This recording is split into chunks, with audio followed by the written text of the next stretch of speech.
বন্ধুরা, শুভ সন্ধ্যা সবাইকে। আজকে আমি বানাচ্ছি সাগর পোলাও। বড় সাগু যেটা থাকে ওটাকে ধুয়ে আমি একটু সময় আধা ঘন্টাখানেক ভিজিয়ে রেখেছি। দেখতেই পাচ্ছ পুরো নরম তুলতুলে হয়ে গেছে সাগুটা। সামান্য পরিমাণে জলের মধ্যে ভিজিয়ে রেখে দিলে এটা নরম হয়ে যায়। তারপর আমি এখানে কড়াইতে তেল গরম হয়ে গেছে, আর আমার কাছে যে সবজি ছিল আমি ওটা দিয়েই বানাচ্ছি। তোমরা চাইলে নিজ পছন্দ মতো সবজিও দিতে পারো। তো আমি এখানে পেঁয়াজ, গাজর আর বিনস দিয়েছি, কাঁচা লঙ্কা কুচি আর কয়েকটা কারি পাতা দিয়েছি। যার ঘরে যেটা থাকে, যে ভেজিটেবল খেতে ভালোবাসো তোমরা ওটা দিয়েই তোমরাও বানাতে পারো। তো আমি এখানে গাজর বিনস দিয়ে বানাচ্ছি। পেঁয়াজ না চাইলে কেউ পেঁয়াজের বদলে এখানে একটু আদা কুচি করেও দিতে পারো। নিরামিষ দিনে বানালে এটা খুব বেশি ভালো লাগে। তো সবজিটা আমি একটু তেলের মধ্যে ভাজা ভাজা করে নিয়েছি। সামান্য ভাজা হয়ে গেলে বেশিক্ষণ নাড়াচাড়া করতে লাগবে না, সামান্য হালকা নাড়াচাড়া করে নিয়েই তারপর আমি এখানে স্বাদ মতো এখন একটু নুন দিয়ে দেবো। একদম যে যার পরিমাণে নুন খাওয়া আমি ওই পরিমাণে নুন দিয়ে একটু আবার নাড়াচাড়া করে রেখে দিয়েছি। তারপর সামান্য দিয়ে দিলাম হলুদ গুঁড়ো।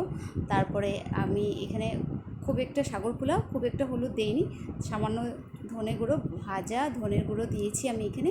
তারপরে দিলাম গোলমরিচ গুঁড়ো, এতে করে সেন্টটাও খুব সুন্দর আসে, টেস্টও ভালো আসে, আর ঝালের জন্য দিয়েছি। তারপর আমি সব এক এক করে সব মিশিয়ে নিয়েছি, মশলার সাথে সবজিটাকে ভালো করে ভেজে নিয়েছি। তোমরা কীভাবে সাগর পোলাও কেউ খেয়েছো কি না, কে কীভাবে খেয়েছো আমাকে একটু কমেন্ট করে অবশ্যই জানাবে।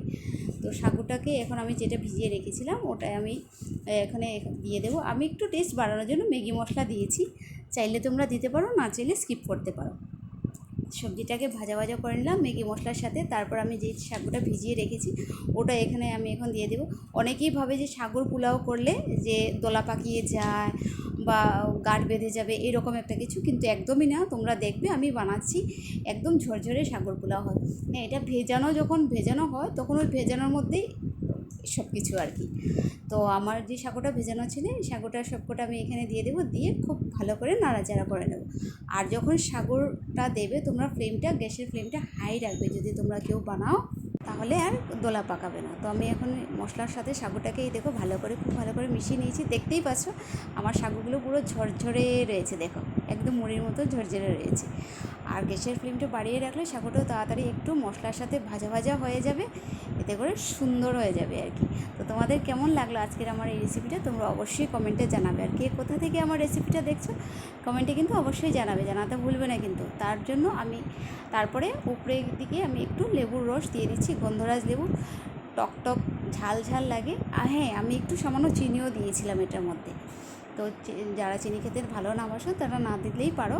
তো আমি একটু লেবুর রস দিয়েছি, খুব সুন্দর সেন্ট আসে। এই রেখা আমার রেডি সাগর পোলাও। তোমরা জানাবে বন্ধুরা কেমন লাগলো। চলো টাটা, বাই বাই বন্ধুরা।